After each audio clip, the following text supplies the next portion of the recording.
কেউ তোমার কোনো কাজে আসবে না। নিরাপদ মন নিয়ে যদি মালিকের সামনে হাজিরা দিতে পারে আপনি সফল হয়ে যাবেন। নিরাপদ মন নিয়ে যদি হাজিরা দেন যিনি মাফ করে দিবেন তিনি কে?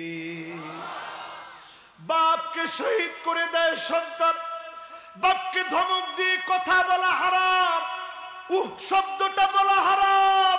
বাপকে ধমক দিয়ে, মাকে ধমক দিয়ে, ধাক্কা মেরে যদি কথা বলেন আপনি লিখে রাখেন অনেক বড় ডিগ্রি আপনার হবে, অনেক সার্টিফিকেটও হবে, কিন্তু কোনো না কোনো জায়গায় যিনি ধরা খাওয়ায় দিবেন তিনি কে?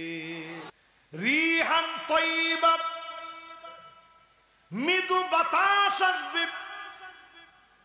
যেই সময়ে মৃদু বাতাস আসবে সব ইমানদারদের গায়ে বাতাসটা লাগবে, ইমানদার একজনও বাকি থাকবে না।